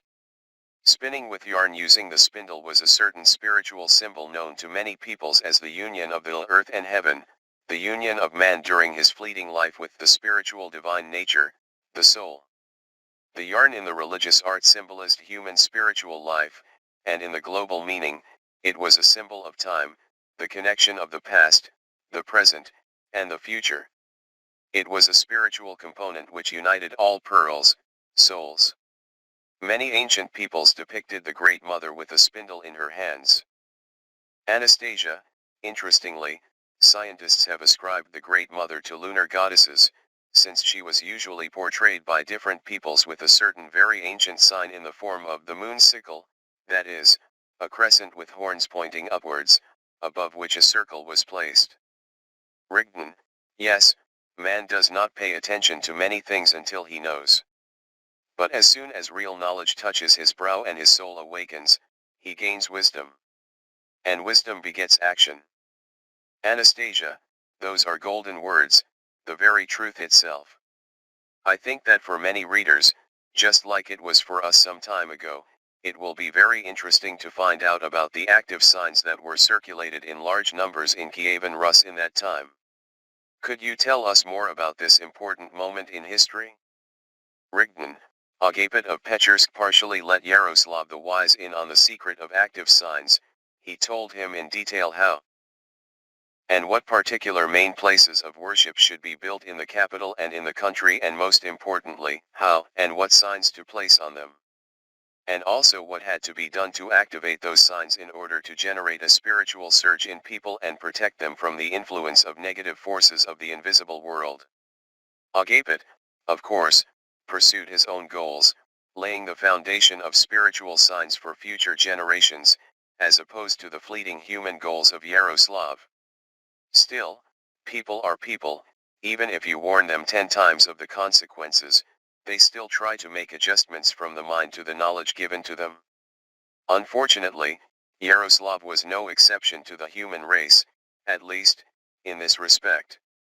Knowing what effect the reverse swastika exerts on the masses, Yaroslav still gave an order to put the sign in the decoration of the cathedral to assert his earthly power. And what was the point? What did he achieve? His life flew like an arrow through the illusion of the material world. And the human weakness, the thirst for gaining earthly power, after death of his physical body just burdened him more and prolonged the agony of his torment as a subpersonality. The animal mind, however, is still enjoying this human mistake of his by activating generations of priests towards itself and creating a surge of negative energy in the masses of living people. It must be said that other than that, Yaroslav truly showed wisdom. Together with a team of like-minded people he successfully finished this project, thanks to which in a short space of time Kievan Rus turned not only into a prosperous state but also became the home of the Blessed Mother of God. At that time, mostly owing to the proper placement of positive signs and popularization of the universal cultural and moral values, the best spiritual qualities started to manifest themselves in people more and more. In the worldview of the Slavic people of that time, service to God's truth became synonymous with service to good, the supreme spiritual blessing, victory of God's grace.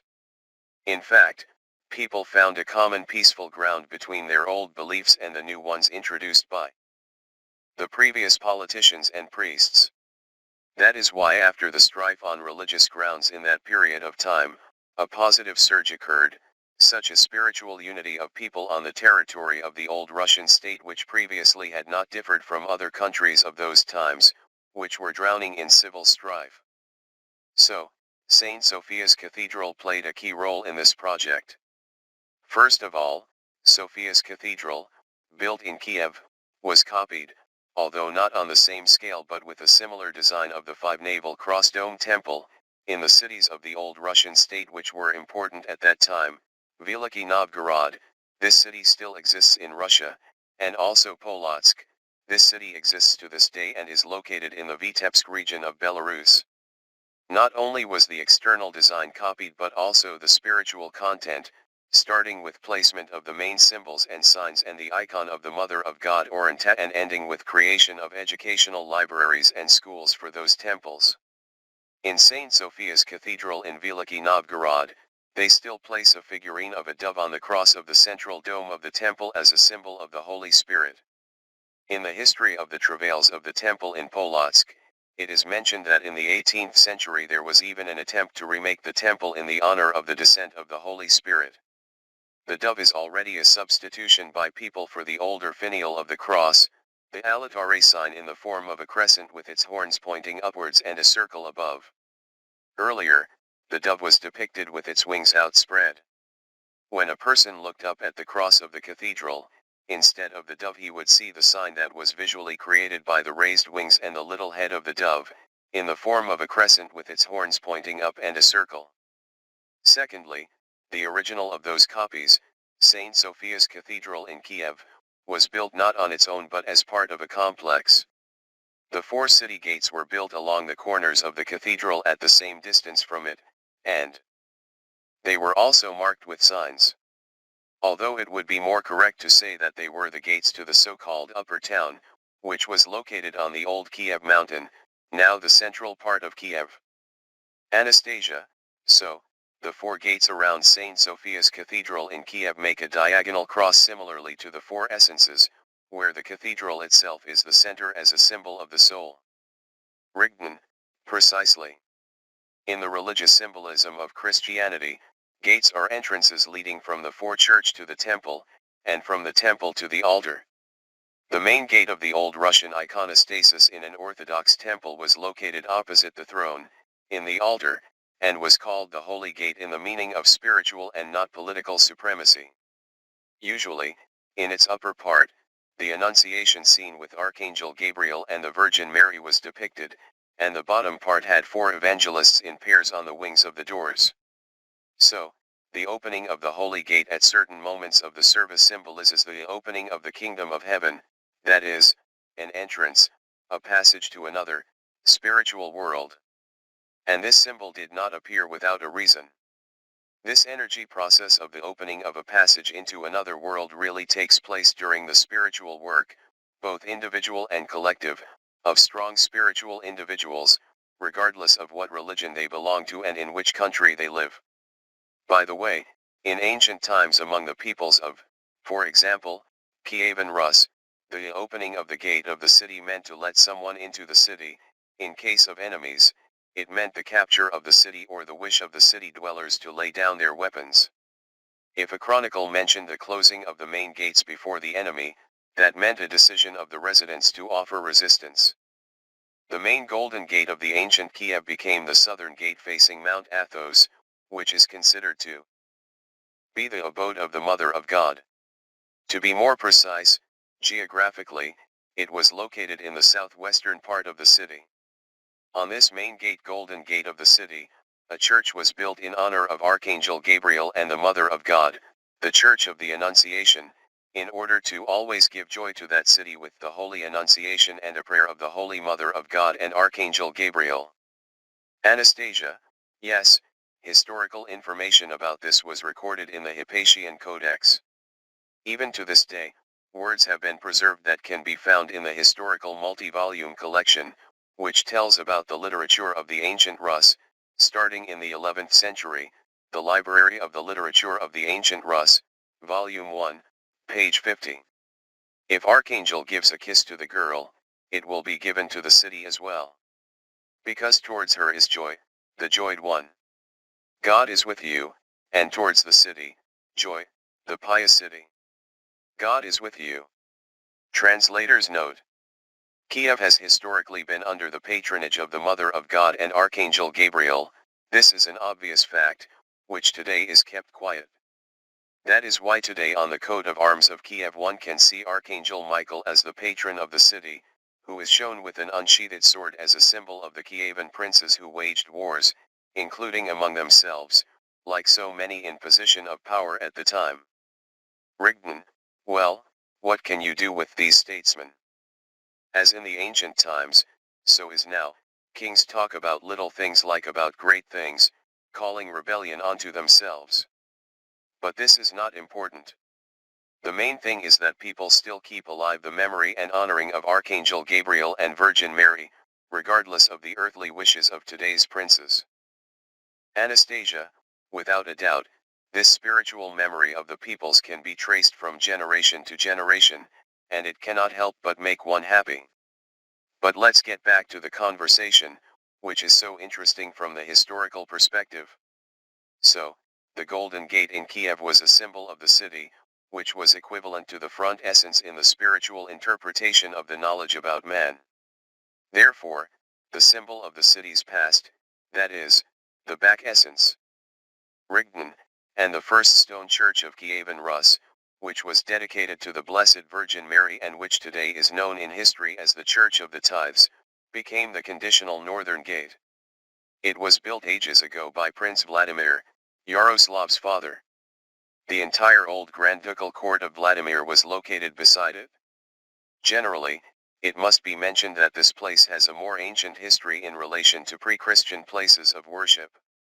Anastasia, yes, judging by archaeological excavations, foundations of palaces and much older buildings were found there, which belonged to the pagan times of the Slavs, and also the remains of even more ancient place of worship, a pagan temple, in the form of a stone platform with 4 protrusions at the corners. In other words, even in more ancient times, the old Kiev mountain had already been an important religious center of the Slavic peoples who lived in this area. Rigdon, absolutely.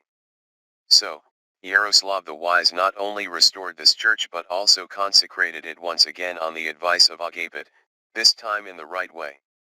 The first church in Kievan Rus which was dedicated to the Mother of God symbolized the past that opened a way for the future. And it also played an important role in placement of signs in Kiev. Figure 77. Modern map of the historical center of the city of Kiev with marks of the previous locations of the 4 gates and the present St. Sophia's Cathedral. St. Sophia's Cathedral. Location of the foundation of the Church of the Tithes, the first stone church in Kievan Rus dedicated to the Holy Mother of God. Location of the main Golden Gate. Location of Latch Gates, Lyadsky Gates. Location of Western Gates. The Western Gates, or as common people called them, Zhidovsky Gates, Jewish Gates, became the right essence for the ancient capital. Geographically, they were located in the northwestern part of the city. A few centuries later, when the city of Lviv was founded, the gate got the name of Lviv Gates because the road from Kiev to Lviv went through them. Today, in their place stands Lvivska Square. It is interesting that over time, one can say, nothing changed regarding the activation points which stimulate the animal nature in people. There was a market here in the olden days, and it remained, only the name changed, it is trade center now. Even more, the incentive for hoarding and increasing material wealth in the city, just like in other major cities of the world, is once again blooming with weeds, instead of really important and needed incentives for people, creating deeds from the fruit-bearing, eternal tree, the spiritual nature. Anastasia, unfortunately, that is so. If we take a look at modern Kiev, the first thing that catches the eye is the large number of trade centers, banks, and other similar institutions, one is richer than another. One gets the impression that everybody is obsessed only with trade, instead of real spiritually creating deeds, worthy of a civilized human society. Rigdon, such large cities of the world are a vivid example of the prevailing human choice. But I repeat, to improve the situation is in the hands of people themselves. So, even at that time, Agapit suggested to Yaroslav that he reinforce these western gates with a spiritual and cultural object that has a sign which would balance the invisible forces to avoid tilting towards the animal nature of the people who visit this place. So a church dedicated to the presentation of the Lord, translator's note, was built here. This was symbolic. Firstly, the Old Slavic word meant meeting, and according to the Old Slavic beliefs, it meant a meeting of man with the divine and its glorification. Secondly, the biblical story of the presentation was dedicated to the Mother of God, the Virgin Mary, who brought baby Christ to the temple on a 40th day following his birth. In Orthodoxy, the presentation was celebrated a week before February 25th, and in the spiritual aspect, it was considered as a renewal, as a meeting of the old and the new. That is why it was very symbolic that the western gates in ancient Kiev were reinforced exactly with this spiritual and cultural object. If Sophia's Cathedral was the center, the Golden Gate was conditionally the front essence, the Church of the Mother of God, Church of the Tithes, was the back essence, and the western gates was the right essence, then the latch gate symbolized the left essence of the ancient capital of Kievan Rus. They were located at the place where today the city's central square is situated, the Independence Square, popularly known as Maidan. Anastasia, you know, when I had heard this information from you for the first time, I was extremely surprised, thinking, that's interesting, whose idea was it to move the capital's main square exactly to this place, deliberately emphasizing the left essence? Because this place, as the capital's square, gathers large crowds of people. Rigdon, perfectly true. It was done not by accident but quite consciously, as they say, from the mind, The animal one. Well, first things first. The area where the Independence Square is located in Kiev today was called Perevasish, that which outweighs, translators note, during the times of Agapit. There was a marsh there, and people called it Goat Swamp since olden times. So then, it is approximately there, in the southeastern part of the city, where nowadays Sofivskaya Street begins on Maidan, leading to the cathedral. Yaroslav the Wise had the eastern gates placed there, which opened away from Kiev to the Pechursk Monastery, currently the Kiev-Pechursk Lavra, and also to the Pechenegs land. In history, these gates got the name Lyadsky Gates. The word Lyad, when translated from the Old Slavonic language, means unclean, unlucky, and Lyada means wasteland, weeds, thick bush, raw land. By the way, a few centuries later, after a long siege of the city, the armies of Batukhan managed to break into Kiev exactly through the Lyadsky Gates.